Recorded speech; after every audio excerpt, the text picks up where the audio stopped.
Oh, there it is. There it is. Ah, good morning, Center for Spiritual Living, Delaware. Ah, so wonderful to be here with all of you. I'm so grateful for each and every one of you. The theme for December 2021 is Journey of Becoming. And the topic for today is Surrender is Action. And the reading is from Llewellyn Vaughan Lee. And when I first read this last night, I read it through and I went, huh? Which got my attention. I said, oh. So I really steeped myself in it and read it multiple times, and it's gorgeous. It's gorgeous. Okay, so I'm going to actually read it twice. It's so wonderful. Okay, here we go. The inner surrender as love's servant has a quality that is not passive, but is a dynamic participation with the unknown. We surrender to a reality we cannot understand and are trained to stand in the midst of the emptiness and be available for love's work. Okay, I'm going to read it again. The inner surrender as love's servant has a quality that is not passive, but is a dynamic participation with the unknown. We surrender to a reality we cannot understand and are trained to stand in the midst of the emptiness and be available for love's work.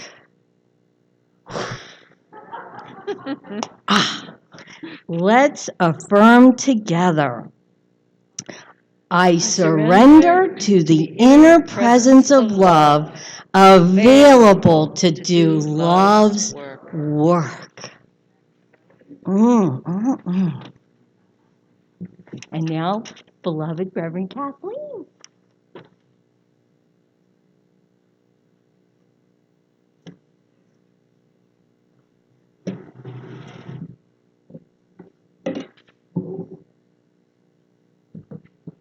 Little adjustment here.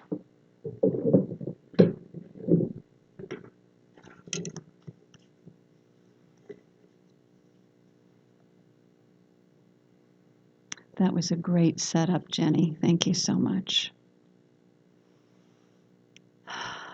So, we are all these amazing, infinite, eternal spiritual beings, yes? Made out of the infinite presence itself on this journey of becoming. On this journey of becoming, which means unfolding that nature as we move through this time-space reality. I love, the things I love about the quote are that, think of how much trust we have as we walk through this time-space reality, because we're dealing with an infinite unknown. We learn about it as we move along, but an infinite unknown presence. I don't know why that's doing that. Is that better? Okay. So I wanted to, there's a book that I read some time ago, and I did a whole series on it by Andrew Cohen, and it was called Evolutionary Enlightenment. I don't know if any of you remember it it was quite some time ago, 2012 or something like that. And there's a quote that I'd like to read to you from that really helps us to get clear on this thing about being and becoming. So he says, before the Big Bang, there was only unbroken oneness. But the one chose to become the many, and in the birth of the many, there was relatedness. The universe was created for relatedness. Think about that. So, in traditional religions, traditional spiritual teachings, there, where meditation is like the ground foundation, there has been a real focus on being, on dropping into the stillness, into that state of being, peace, quiet, that soft sense of oneness that we also hear is called Christ consciousness, Buddha consciousness, Krishna consciousness. But this consciousness that of oneness, and that is considered the highest ideal, is to attain that state. In our teaching, we talk about the 4 levels of conscious evolution, and that is the highest, most supreme level of consciousness, which is absolute unity with God, where we don't experience any difference. It's like the ego or the sense of small self drops away, and there's just this beautiful sense of wholeness and oneness and spaciousness. Well, the problem is that for most of us, we can usually attain that only in the quiet of meditation. And then we step out into the world, into conflict and differences and, all the different things, people with different agendas and all that stuff that's going on. And what happens to that unitive state? It goes right out the window, and we often act in ways that are not very loving, compassionate, or Christ-like, right? I mean, I think we can all identify with that part. Our task, though, is to ultimately remain in that state of unity as much as possible, and that's why we do our spiritual practice, while engaging in the world of multiplicity. That's the task. That's the becoming part. That's the becoming part. So imagine what it would be like if we could experience, even just everybody in this room, if we could experience oneness while we are together. I mean, truly experience oneness. And then think of all the creativity, the flow of creativity, the flow of joy, the interesting ways that we could relate to with one another that might happen. And, it happens on a great level already in this community. But, stepping it up into that becoming that, we truly would be co-creating heaven on earth. We would be an amazingly powerful spiritual presence that could be that tipping point that transforms all of human consciousness. It's that powerful. So enlightened evolution then is about becoming a greater expression of oneness or Christ consciousness, which means being the presence of love and compassion. And that is as we relate to ourselves and as we relate to others. So living in this world of relatedness, where relationship is the way it is. Even relationship with various objects or situations. It's all really about relationships. So how do we accomplish this journey of becoming? We know we'll be talking a little bit more about meditation, but essentially it is the practice of surrender. And there's our topic for today, the practice of surrender. And so it's surrendering in the surrendering not like we normally think of is a battle and then somebody surrenders, and you're surrendering to a result that maybe you really don't want, usually a result you don't want. This is, in the spiritual sense, surrendering is surrendering all that does not belong to the spiritual essence that you are, all sense of separation, doubt, fear, etc.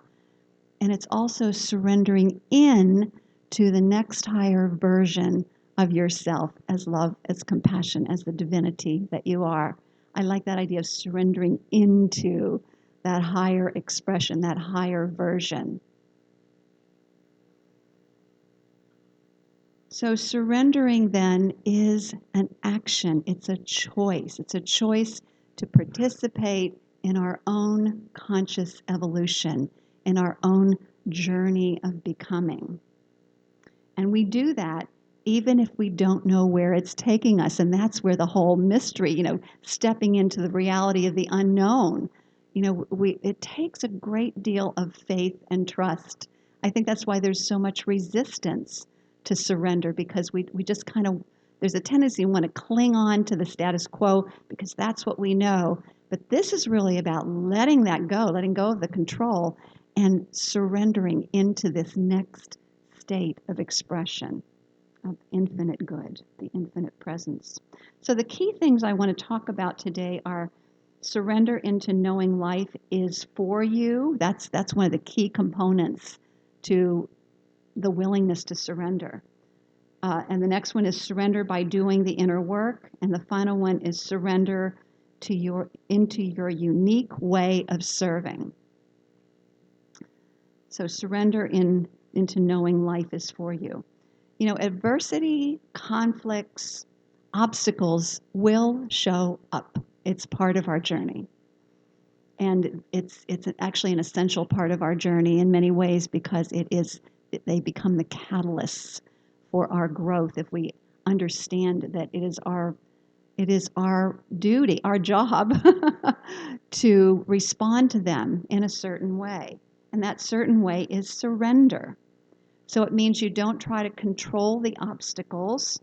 Instead, you keep your eye on your vision and you keep co-creating with spirit, co-creating with life, with your heart open and listening for inner guidance. The guidance of the heart will never steer you wrong. So if something isn't going your way, let's say you lose a job, there's a lot of relationship issues and challenges, or you become ill, these are all things that we don't have control of in the moment. These are things that happen in our lives. Certainly we prepare our consciousness and all of that, but when these other things happen, these are out of our control. So it's an opportunity for us to acknowledge the situation, listen for guidance to resolve it from a place of love instead of fear, and then take action knowing that life is inherently good, inherently for you, inherently supporting you in coming to solution and in your process of unfolding. I love what Rumi says about this. He says, live life as if everything is rigged in your favor. I'm going to say it again. Live life as if everything is rigged in your favor. This is the attitude of surrender. Surrender, understanding that life is for us so we can relax. Surrender really is about relaxing into life so that we're not like tensed up and not able to open to the flow of creativity and the flow of solution. The next one is surrender is doing the inner work. Well, we hear this often, don't we? We keep kind of going back to that over and over again. And I have a really cute saying that I found related to that. It says, when you get tangled up in your problems, be still and let the God within untangle the knot. Isn't that great? So surrender then is a conscious choice to move from a tense state of being all tangled up in the problem into a relaxed state of aligning with the order of the divine. So it's like this chaotic tenseness into this beautiful state of relaxation and divine order. Surrendering further, you can let go of all sense of separation and enter in the state of conscious union, the fourth stage, God as me, or stage of consciousness. When you surrender to the power and the presence of the divine, this is what happens. We enter the realm of infinite possibilities. Anything is possible, even clearing your throat. So when you listen for and surrender to inner guidance, you receive exactly what you need because you're dealing with infinite intelligence, all-knowing intelligence. Two men meet on a street and greet each other and how are you? How you doing?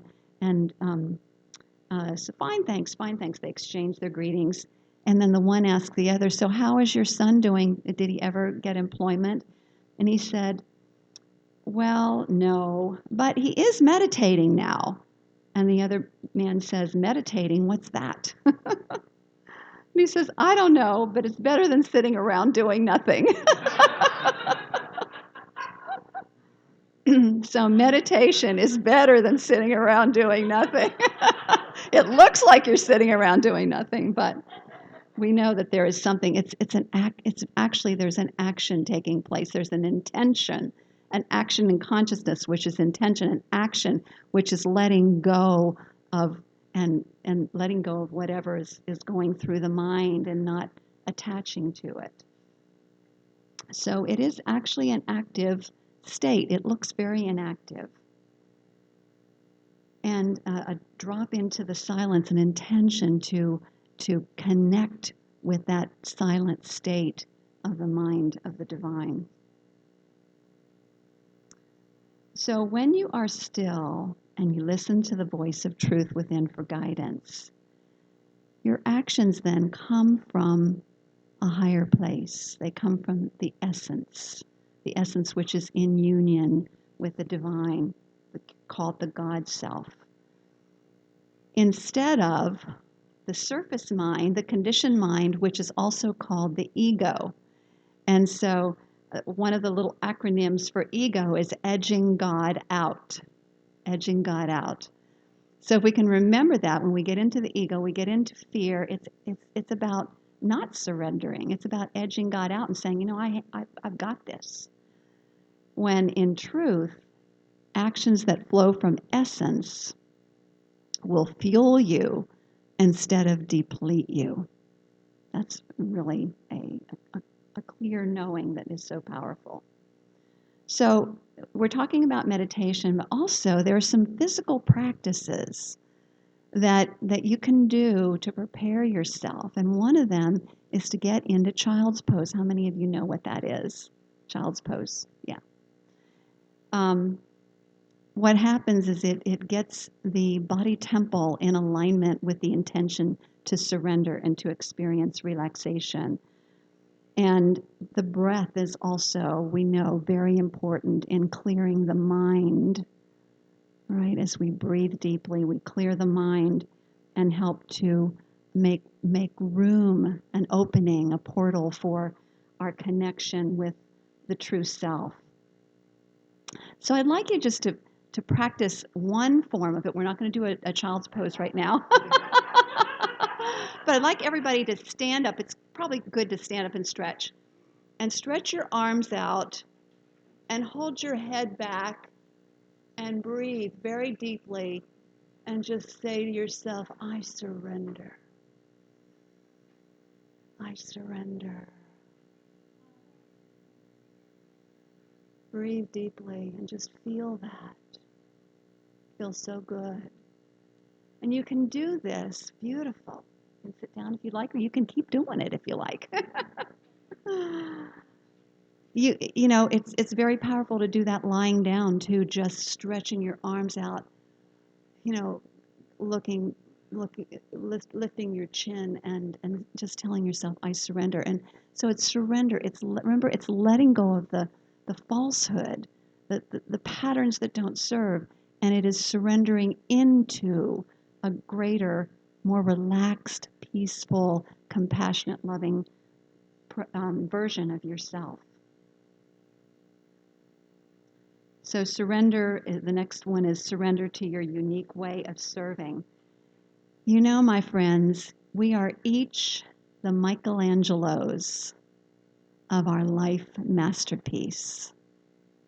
We are all artists.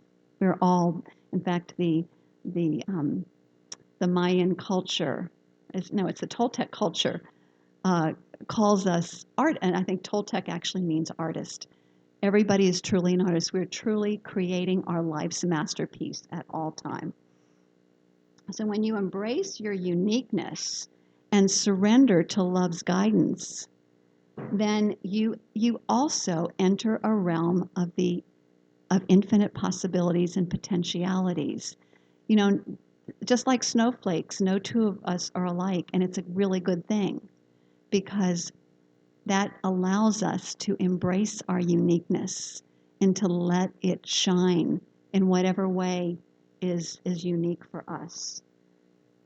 And so, as we follow the inner guidance for ourselves, what happens is the creative genius within then can work in amazing ways to share our unique gifts and talents in service, in supporting the healing and the unfolding of not only our own lives, but the rest of humanity, because we are so interconnected. So this is how service, our own unique way of serving, shows up. It's an act of surrender, surrendering into our own uniqueness. Stop trying to be like somebody else. Allowing ourselves to be who we are fully and completely, and listening to what is our guidance for our lives. Ernest Holmes says, our mind should swing from inspiration to action, from contemplation to accomplishment, from prayer to performance. This would be a well-balanced existence. So yes, there is the listening for guidance, and then there is the action. I'd like to illustrate this with a story that one of my colleagues shared some time ago. I was looking desperately for something last night. Desperately. I was obviously in my ego. And I finally I got down in child's pose, and I was like, okay, just show me where to go. And so I was guided where to go, and I found this. And it's a news report or an article by something called Bayhead. You probably know what that is. I mean, I need to look it up online. I didn't have time to because it was like 2:30 in the morning by the time I got this. But anyway, it's a story about a young 16-year-old girl named Kayla. So this is what Kayla reported to Bayhead. She said, yesterday morning, I was on the beach near the fence after surfing, waiting for my mom to pick me up. Suddenly, two women came running up to me and were frantic, asking me to go get their husbands, who were stuck in a rip current, struggling to keep their heads above water. Without even thinking, and that's the key, without even thinking, I think her heart got engaged. And the mind, that mind that would say, oh no, that's too scary or whatever, she said, without thinking, I took off my jacket, and with a t-shirt and dry shorts on, I grabbed my surfboard and ran into the water. Three men, and one 16-year-old, think about it. The men were in a rip current right by the rocks. And I could tell they were struggling and were definitely in danger. I got up to them and I said, everyone hold on to my board and keep your heads above water, and I'm going to drag you in. The one thing I need you to do is kick. I can't drag all three of you at the same time if you don't kick. So I balanced the board. They began kicking and I began paddling. It was definitely a challenge because there were big waves that kept hitting us. After about 5 minutes, we finally all made it in. The men and the women were so thankful, and I asked if they needed anything. So even in the midst of that, she's like, her heart is still engaged. They told me they were okay. My mind was blank. I love how she's basically letting us know she was coming from her heart, her higher self. My mind was blank the whole time except to keep paddling. No matter what, I told myself I have to keep paddling. It was definitely hard, but we made it. It didn't even hit me until last night. If my mom wasn't late picking me up, I may not have been there to save those men. Wow. Kayla, whether she knew it or not, surrendered to her heart's calling to love and compassion and did the almost unthinkable. The almost unthinkable. A 16-year-old girl dragging in 3 men who were caught in a rip current. It's powerful. So she used her unique gifts and talents. She was comfortable with a surfboard. She had been surfing with her friends. She moved into that state of a willingness to serve and use her talents and saved those men's lives. So as spiritual beings having a human incarnation, and I love that, spiritual beings having a human incarnation, meaning that incarnation means we are spirit in the flesh, the divine in flesh. We are not here to compete and strive to be better than anyone else. We are here to continuously surrender, to allow for greater and greater versions of ourselves to emerge in order that we may reveal the face of God over and over and over again. That means the face of pure love and compassion like Kayla did. This is our purpose, and surrendering prepares us to make welcome the activity of God as compassion and life as us. Namaste, my friends. And so it is.